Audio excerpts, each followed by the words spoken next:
Welcome to Jump Shots from the Goal Line. I am your host, Jonathan Dugan. I am joined, as always, by Mr. John Henningsen. We continue our conference previews for college football. Week 1 is a week away. We got week 0 this weekend. We are joined by the amazing, lovely Candace from LockedOn ACC. This is going to be our final episode of the conference preview, so we saved the best for last. Obviously, we have a couple ACC games this weekend. Candace will be giving us some great previews for the rest of the season. The ACC is obviously one of the biggest conferences in college football. They got some true blue bloods, some true powerhouse programs in there. John, I know you're excited, man. You want to go ahead and intro Candace for us? Yeah, I mean, I think you did, but this is Candace Cooper from Locked In ACC, and we're really excited to have her. Candace, what I am interested to hear, and I don't know if you want us to share it, or if you want to share it, or Duke and you want to tee it up as well. But we do want to hear a little bit about your story, because your story is pretty unique. We were just kind of talking off a little bit, and obviously you have a nice little gig besides this, which I think you probably maybe consider. No. You're locked in. Is locked in like your side hustle, I guess, right now? But I mean, it's a pretty good side hustle to have. But yeah, how absolutely. did you get into the sports world? And yeah, I was like, you have a unique story, so I'm really curious to have you share it. Sure. So thanks, guys, so much for having me. I am currently living in Baltimore, Maryland, born and raised in Raleigh, North Carolina. So I am very much familiar with ACC country. I went to North Carolina, University of North Carolina, Chapel Hill, and I swam there. I was the first African-American female to swim at the University of North Carolina, and I found that out my senior year. I was writing my senior thesis. I was an African-American studies major, and pretty much just was trying to explore the plight of the Black athlete at campus. And I ended up, finding that nugget, and that has taken my world of sports to another level. Thankfully, it's been one of those history facts that being a walking Black history fact, as some of my sports broadcast friends like to say, is very humbling. And it's definitely something that I do not take lightly, but I'm very proud of. Don't share a lot often, but, figure we're family already, so might as well get comfortable and let the world know that. But after I retired from swimming in 2016, I sort of went on this long nonlinear journey in sports, and I was working as a sports radio host, co-hosting one time a week at the Sports Shop with Reese and K-Mac. They got me my start. I will always give them that nod for that. And I did that for about a year, ended up getting a job with the Saints and Pelicans, worked there for a year in the operations side. So I thought I was going to be on the business side of sports and in pro sports, but working for a team was definitely not the wave. So I ended up coming back, worked for Duke in their hospitality for their football and basketball. Ooh. And was spent a year there before realizing that I really loved radio. So worked really hard to do teaching part-time in my old high school at Ravenscroft. And then I was also on the radio doing podcasts, Out of My League podcast with the homie Brennan Whitted. We did that for about a year and a half before breaking out and getting my first full-time gig in Houston, Texas. All of the above. Shout out to my girl Tiffany. We were co-hosting together for a good 90 days, and then the world shut down and there was no sports, so there was no need for sports radio hosts. So it was last one hired, first one fired jam. So I did the pandemic pivot, and I was teaching swim lessons because swimming is what I know. Ended up seeing an ad, kind of like old school style, Locked On in need of college channel hosts, and got Locked On Tar Heels to start. Then sort of graduated to Locked On ACC after a year under my belt, and have been doing it ever since. And so Locked On is certainly my side hustle, my full-time job. I work at Under Armour as a lead producer for all their social content. So I have my hand in the team sports, the run, the train, and Curry brand. Wow. I love your story, Candace. First and foremost, I just want to say, because girl, you breaking barriers every step of the way, right? Like being the first African-American female swimmer at any institution, but North Carolina, right? Like right there in the South. That's incredible. Mm-hmm. That's an incredible story. And then not only taking that, but also being able to, break down barriers as a female lead on any kind of sports media is incredible. We need more women like you in this industry. We need more of that everywhere. But kudos to you. That's an incredible, incredible story. I have to ask you though, because, you said you taught swim lessons. You were obviously a swimmer. Your boy was a swim instructor for about 8 years. I did my own thing. I swam out here on the West Coast. What was your event? Hmm. Like, what are we doing? Are we 50 free? Are we butterfly? What are we doing? Yeah, I was a sprint freestyler, but mostly backstroke, 100-meter backstrokes, what I competed in. That was my best event.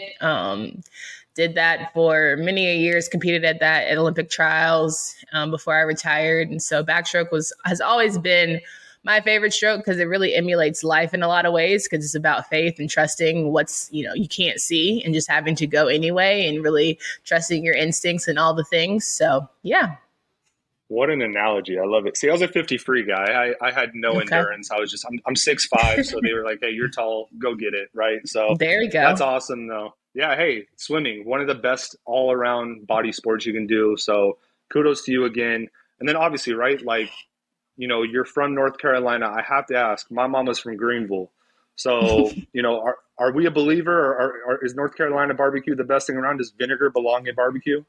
My family's from Kinston, North Carolina, so the accent gets a little stronger as I get more comfortable. But yes, King's Barbecue is probably my favorite. Love their hush Okay. puppies. Shout out to them.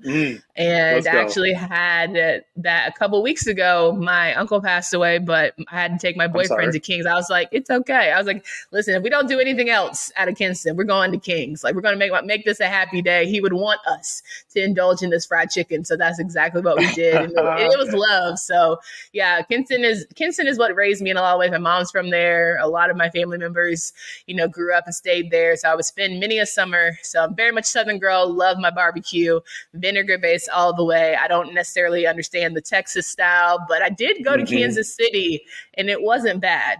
I ain't gonna hold you. Okay. Like Kansas City probably has some pretty straight barbecue for sure. Okay. Okay. I see you. I'm also a huge Hush Puppy fan. I load them up. I eat way too many of them. I get my Tar Heel sandwich, throw the coleslaw on the sandwich, right? We got to do it. We got to do it the correct way. And then For some sure. Texas Pete on it, as always. So you're at home. Don't Absolutely. worry. You're amongst family. I'm here for you, girl. I'm all for it. So Love it. awesome, right? So like you cover the ACC. John and I are very intrigued by the ACC, right? We've already gone over the SEC with a couple guys. We went over the Big 12.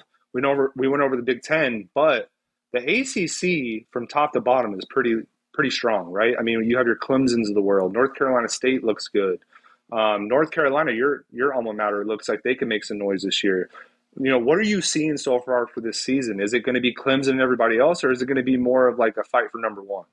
Yeah, I don't think it's Clemson and everybody else that we've seen in years past. I think that DJ certainly can make a difference, but the way he's played in his first, year as a full-time starter, it definitely left things open for the Tigers. And I think when it comes to who he throws to, we haven't seen as strong as receivers as we're used to. Like we don't see DeAndre Hopkins running out of that door, right? Or Sammy and all the guys. So I'm thinking that Clemson has an opportunity to get taken down from that, place of well, let me tell you this.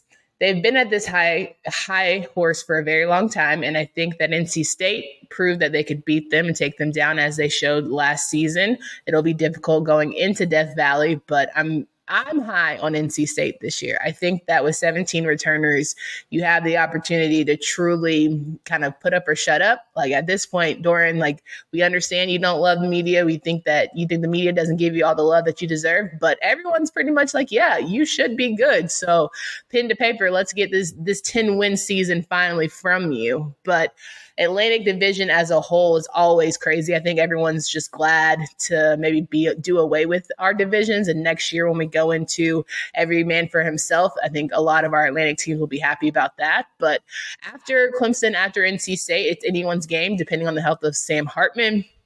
We're hoping that he comes back healthy and ready to go. It certainly will make a case for an improved Wake Forest defense. And then you look at the coastal side where, I would love for North Carolina to be in the conversation. However, they always let me down. So I'm using this year as no expectations, kind of like how I did with the basketball season, and they went to national championship. So I figure if I don't care, maybe they'll do well. Like I'm all in. Like, trust me, I'm a hardcore grad, but they got to give me something more. I think I've really believed in Mac Brown and what he's done in terms of recruiting standpoint and all the flash and the big brand, but I'm ready to see it on the field. But after that, you look at Miami, who has Mario Cristobal. He is very much no nonsense, very disciplined, do away with the turnover chain. He's ready to make some things shake. Can he help Tyler Van Dyke keep improving? That'll be the biggest target on their back. And then that defense, can they absolutely just do enough? Because it's not like Miami is never without dogs, right? So they're never without the talent. It's just, how do you best utilize that? And then of course, Pitt, like they are a team that personally came out of nowhere for me last season, and they've gotten only better, a year older, a year stronger. So I think with Keaton, I know that Jordan Addison and Kenny Pickett are major losses, but I still think they have enough to be a very competitive team this year. Wow. Yeah, you answered everything. Candace went in right now. She like she likes to say, she let the chopper spray right now. So yeah. I hope everybody got that. I know, like on your last episode, you had Drizzy Drake on there. Shout out to Drizzy Drake. Yeah. He's a big Florida State guy, right? Like obviously with Norvell there, like is this kind of the put up or shut up year 2 for him? Yeah, I think Norvell certainly, when you just listen to him talk, it's very nervous, right? He just wants to get it right. He wants everyone to buy into what he really feels like his team can be. And it's certainly something where it's, again, not for lack of talent. It's just a matter of, can you put some of those X's and O's together from a playmaking standpoint, play calling standpoint, and really help put your team in the best position to win. And it's also Jordan Travis trying to be healthy for an entire year. You don't have a Mackenzie Milton story to kind of lean on. You really have to be that leader going into this season, and hopefully he can be that guy. But also from a defensive standpoint, we all know Florida State is so used to being dominant, and yet they've sort of lacked. Like, they did have a great guy in Jermaine Johnson, but I'm hoping to see more of that again this year. But the Noles are good for business, so I'm always rooting for them. They're great for brand standpoint. That brand certainly holds weight, and they need to get it done, or Mike Norvell needs to find the door. Yeah, Deputy Norvell, he came from the likes of Todd Graham, so it was just a matter of time before things went bad for him, right? Like, you can't do business with Todd Graham and have it work out. So I feel like that's just kind of faded. But he did so well at Memphis. I was pretty shocked. I've been surprised that he hasn't been able to put together a little more at Florida State. I want to jump to the other big brand, because I think you're right. I think regardless of what generation you're from, like that Miami and Florida State, those schools really drive the ACC, I think, for the outside observer. So, I think there's been a lot of good vibes from like listening on, to your show about what's going on with Cristobal in Miami. Do you think they can get this thing going right away? Because the recruiting's already been pretty good. Cristobal's always going to do that. I think there's questions about him and like quarterback development just because of what Herbert looks like in the NFL versus what he looked like at Oregon. I'm a Charger fan, and I still don't understand what I'm seeing. Like, I'm like, what was I watching at Oregon? Why is he so good? Like, what was going on? Yeah. So I'm just kind of curious, like where, I think you can see either side of it, but where do you stand with Cristobal in Miami? Yeah, I think, a lot of times it really just depends on synergy, right? Sometimes you just don't have a good vibe with your coach, and it ends up panning out to ends up panning out to be best for both parties when you have someone else's eyes on you. And so I think, maybe with Mario and Tyler Van Dyke, it'll be a good connection. It seems to be all the things positive. But, listen, Manny Diaz was a defensive-minded coach. So having someone who probably is more offensive-minded will just be a breath of fresh air for Tyler. And not only that, I think that he put himself in a position to carry this team and bring leadership that maybe he wasn't given last season. So an elephant could probably coach him, and he would do all right at this point. So I'm excited to see when he's now the leader of this team, what he'll do regardless of who his coach is. Yeah, I agree, right? Like, Van Dyke's potential and talent has already been kind of showcased. And like, if Cristobal can get that offensive line running and can get that offense humming, like, they're kind of a sleeping giant. Because John and I talked about on this podcast, all we want at the end of the day is that turnover chain to be rolling. We want Uncle Luke in the stands, wilding out. Like, we want Miami to be the national power that it's been in the past, and it's been far too long, right? It's been 20 years. We need those teams from like 2002, 2003. I know that's probably bad news for, like your alma mater or some of the other people in the ACC, but like, that'd be incredible. So excellent. Now, like, we've touched on a few of like the big names, right? Your Clemson's, your Miami's, North Carolina State's up there. But like, the ACC is such a deep conference, and like, we've seen it, right? It's any given year somebody can come up and surprise. Like, who are some of those kind of underdog stories that our audience should like pay attention to and be like, okay, well, no surprise there. Candace told us that they could be a potential, big program this year. Yeah, so I think that, when you look at the ACC, the quarterbacks really speak for what our conference is. I mean, you can go down the list and make a case for why each one of them should be in the conversation when you look at teams that could potentially win 8 or 9, maybe even 10 games. But guys that are really special to me, like Phil Dracovic out of Boston College, he and Zay Flowers, if they can stay healthy, have a very good opportunity to lead the Eagles under a really good coach. I think Coach Hafley is arguably one of my favorite coaches in the ACC, and he is in year 3 where he sort of has a prove it year as well in terms of just wanting to see the growth. I think that Malik Cunningham is an excellent quarterback. I think a lot of times he gets those Lamar Jackson comparisons, but he is great in his own right. I saw him with my own 2 eyes run over 400 yards against Duke. It was a long Thursday night of football, but at the end of the day, he's just super special. And what he and Satterfield have kind of grown together and what Satterfield is doing for that recruiting standpoint, I think Louisville is certainly a team that you can't look away from. And when you think about the coastal side of things, I really want Jeff Sims and Georgia Tech to do well. I think for their sake and Jeff Collins' job, that he needs to have Jeff Sims step up in a big way this season, and surprisingly enough. But my teams that will elevate, I think, the programs, I think will elevate the conference would be Syracuse and Duke. Everyone puts them at the bottom. And of course, it is what it is, but both have really strong, factors. Sean Tucker at Syracuse. And then you look at Duke, who has the Dwayne Carters of the world, right? And especially the Shaka Hayward. So it's not like the ACC lacks dogs. There are guys from the ACC that get to like plenty of them. So about every week I talk, I make a case for why, one of the teams should be a contender. And by the end of the conversation, I'm always having someone tilt their head like, well, that kind of makes sense a little bit. We might can see that rolling. And I'm honestly like, this is like going to be completely off topic, but it's just going to drive me crazy if I don't ask you. So you had the Duke, and like, I'm just leaving football, and I'm just like, so you had the North Carolina ties. Mm-hmm. You obviously then worked at Duke. So I hear you kind of saying in that little Louisville clip there that, that was a tough day. Are you sympathetic to Duke? I am. I am to Duke football, okay. Because I think that, at the end of the day, I worked at Duke because all money is green and I could care less whether or not, UNC or Duke. And that don't make me never mind. So as long as the check was clearing, it don't matter what my degrees say.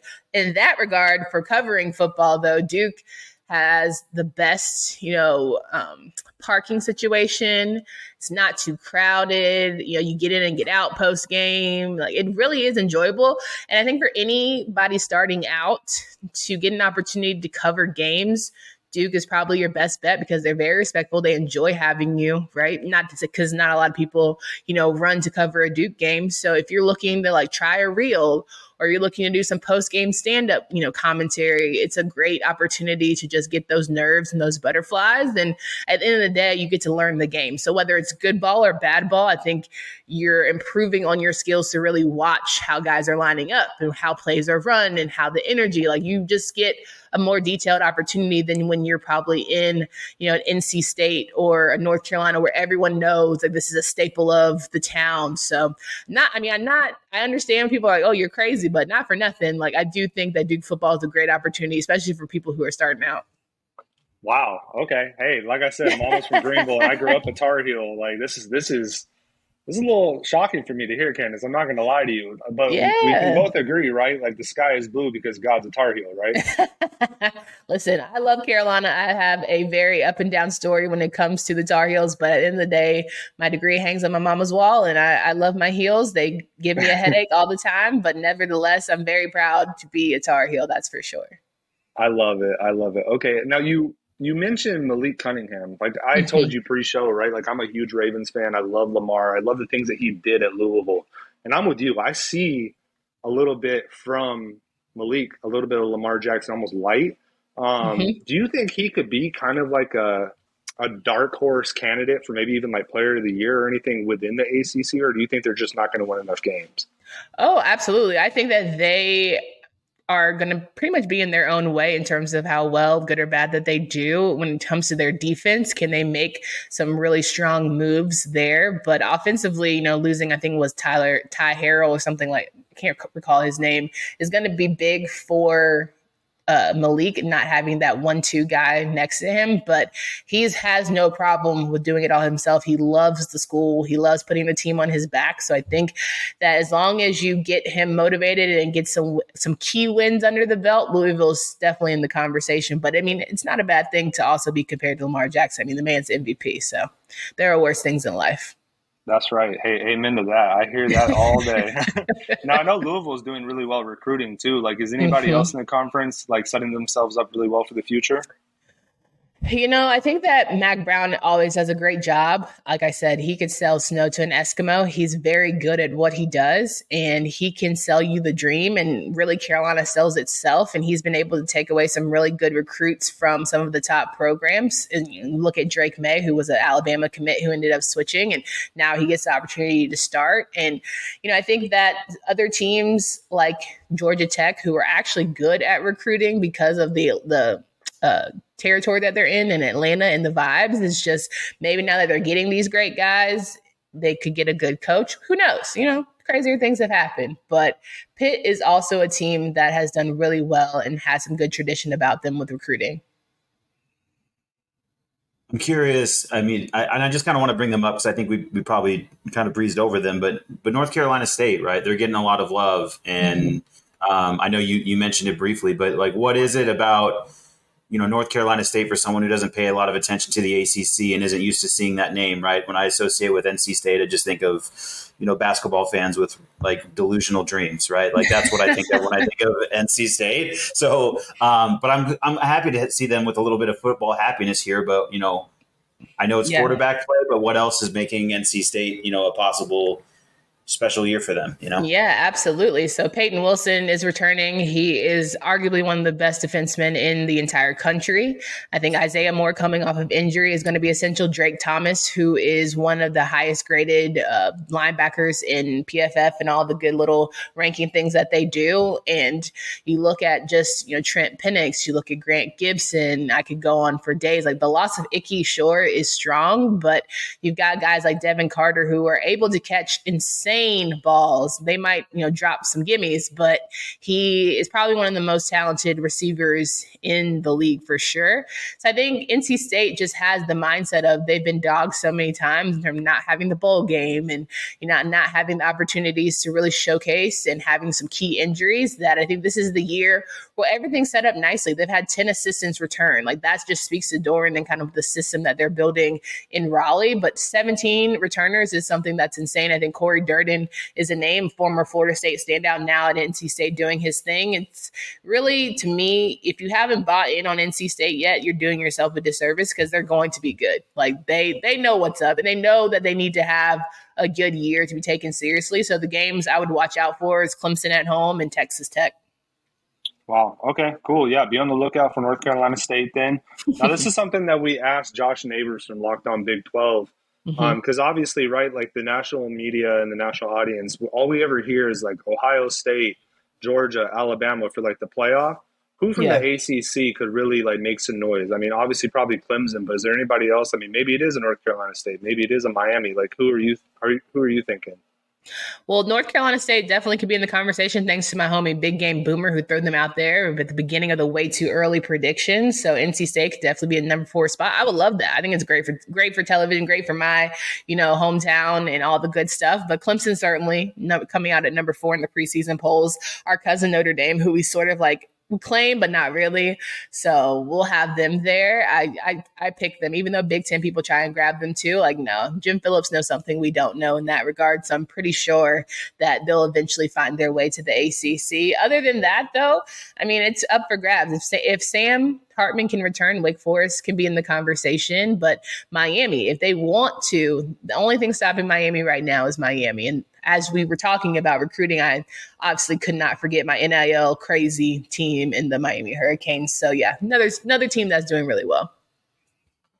And does that mean, are you, because I feel like it's close to happening and maybe it's not there, but like, are you getting like the feeling that maybe this is Miami's comp. Like, is Clemson ready to give this thing up? I guess is what I'm asking. Like, you know what I mean? Like, is Dabo? Are we tired of Dabo? Like, I mean, I am, but is everybody else? I think Dabo is definitely a character he has a villain origin story in terms of wanting to be doubted, despite the fact that he's been spoon-fed with some really great talent throughout his entire career. So I'm not really sure where all the we suck and all the things come from, but I think that Miami definitely is ready to be back and consistently back. And I'm excited for what it'll mean for just the league again in general. Now that we're doing away with the Coastal and the Atlantic, can we have Coastal teams actually vie for spots and championships and put themselves in better positions when it comes to postseason and maybe be in some New Year's Six bowls? So I think Miami is certainly in a place. I don't know if it'll be year one,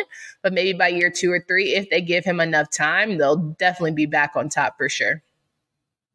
Interesting. And then I guess what other, because I guess this is something too that I'm just always curious about is like, what else just interests you from a storyline standpoint? Like, obviously there's a lot of parity and there's going to be, like as you mentioned, anybody can be good in this conference, and if you count Notre Dame as your quasi cousin there, right? Even they can give a run certainly with a new coach and a different feel. Like, what other storylines interest you? What are just if you're a casual fan and you're not sure why you're picking up, the remote to flip over to ACC football.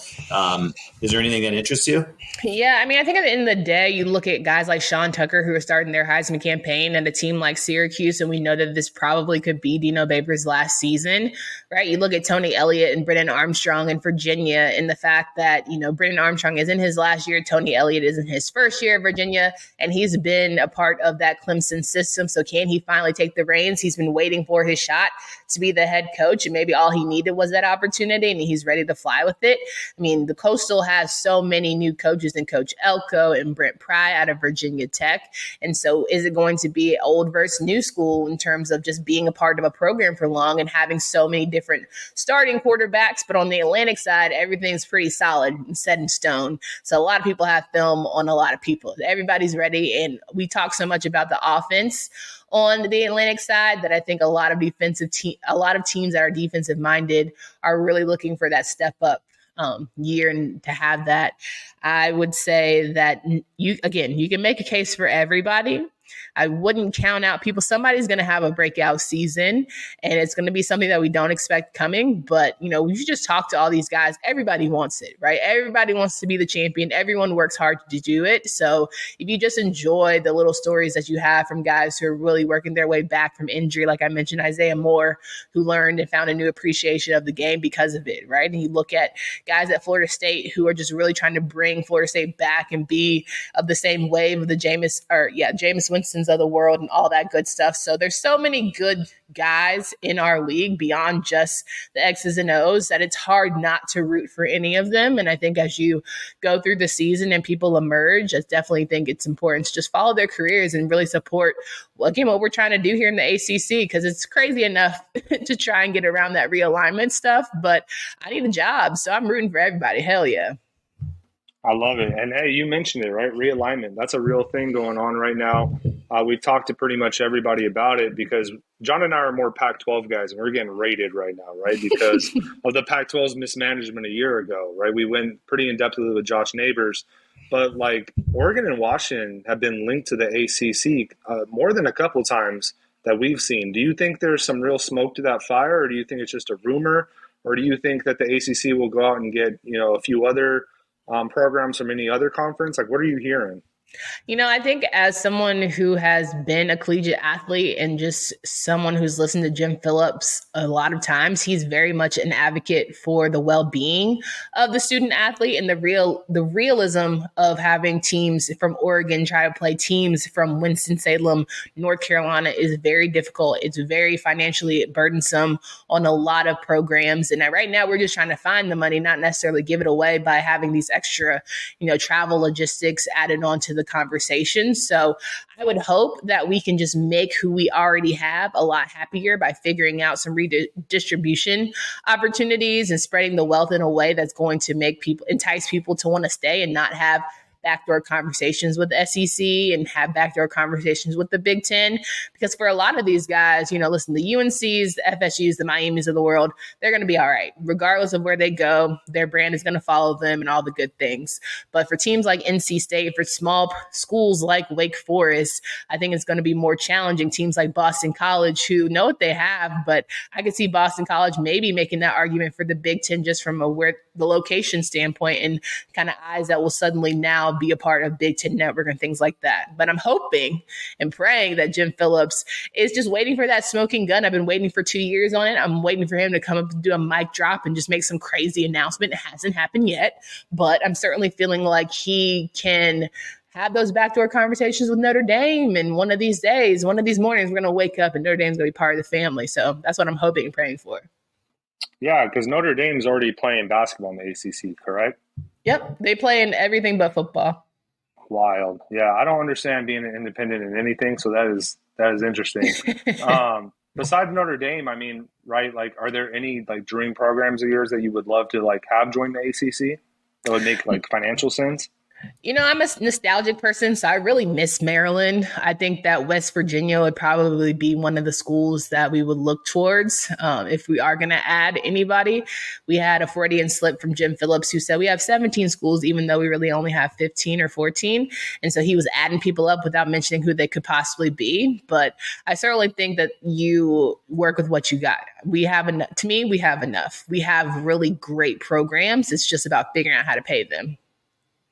I love it. Yep, totally. So, all right, our audience, the Pac-12 guys, rest assured, Washington, Oregon, you might be safe unless the Big Ten comes calling. I know Oregon's talking to them all the time, but maybe you won't have to make that cross-country trip to one Saturday, wake up in Winston-Salem because the Ducks are playing the Demon Deacons. So, you heard it here first for sure. That's awesome, Candace. So, obviously, based off everything we're hearing, it's going to be a top to bottom competitive conference this year. It's going to be very fun to wake up on Saturdays and see these guys get after it. Look out for the Clemsons of the world, look out for the Miami, but don't discount, maybe some of these other programs, like you said, like even Duke could come out and beat somebody any given Saturday. That's incredible. We don't typically see that over here on the Pac-12. So we certainly appreciate the depth that you guys have over at the ACC. I know I'll be watching a lot of the ACC football going forward. John, do you have any questions for Candace before we let her go? Yeah, Candace, can you explain to Dugan, because he seems to be confused, why Notre Dame wouldn't want to be independent and to cash those checks all by themselves? Candace, you seem to have a pretty good grip on making money and what that means in your role. Maybe you can explain that to Dugan, since he's a little lost on Notre Dame here. Yeah, listen, at the end of the day, there's nothing like being independent and cashing your own check. And it's also nice to be someone who everyone wants, right? You are the most desired. You don't have to follow the same type of rules. And a lot of people really appreciate it. It's like being just a bad chick, right? Everybody wants you, but you don't have to take any offer. So I'm hoping that, from a just standpoint, stake your claim. If you love the independence thing, go out, stay all in it. Like, make sure that you hold true to what you say that you're about. And I think that makes me respect Notre Dame in a lot of ways. It's frustrating, sure, because of how they're, halfway in, halfway out of our conference, but that's no fault of Notre Dame's. That's the fault of the people doing the business deals. So I'm not really knocking them for basically making things shake the way it's all come out. So Notre Dame is the Megan Thee Stallion of college football. That's what you're telling me. Well, she got a man, so she got a deal. So I don't know. She might, but she also is very much like about her business. So I'm not knocking any hustles over here. Hey, she might be the Cardi B of the world. You're right, exactly. They love to be independent, apparently, but hey, they learned at the ACC too. So no worries. Right. Yeah, I for get sure. I get you. Okay. Cool. Well, awesome, Candace. You've been an excellent guest. We greatly appreciate you hopping on here. Obviously, guys, you can follow Candace on Twitter at Candace D. Cooper. She is a hilarious follow. Please do follow her. And check out LockedOn ACC, right? Because even though a lot of us are over here on the West Coast, the ACC is going to be some big-time players this year in college football. And they're going to be worth a watch, definitely on a Saturday morning at 10 a.m. when you have nothing better to do. Go watch, freaking Duke play Syracuse, because I know I'm. So wait, who are y'all's teams in the Pac-12? Oh man, I was hoping you wouldn't ask that. We're Arizona Wildcat fans. You're Arizona Wild. Oh, okay. Yeah, I just finished doing. Yeah, I just finished doing a shoot with the Utah, so I'm high on them. I think they have some really great guys over there.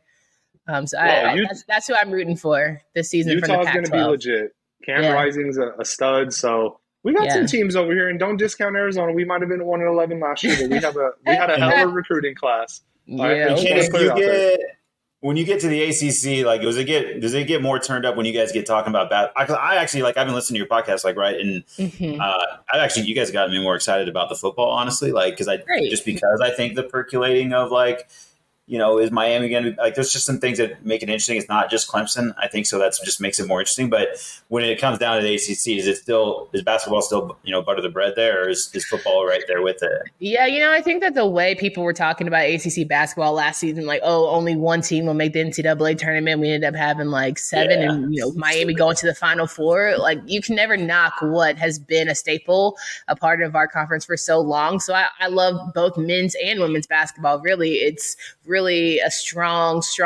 brand and strong piece to our puzzle. But as much as we love both of those, we know ain't nothing running cash around here quite like football. So we need to elevate that as much as possible. It's still the South for the most part. We got a lot of Southern teams out there that's what they live and die for. 100%. So I completely agree for sure. Well, awesome, Candace. I know you got stuff to do, but again, thank you so much for joining us. Hopefully we can have you on again here sometime soon once the ACC starts pounding out some wins and kicking butt and taking names. So please again, thank you so much, and we'll talk to you soon. Sounds good. Thank you guys so much for having me. Thank you.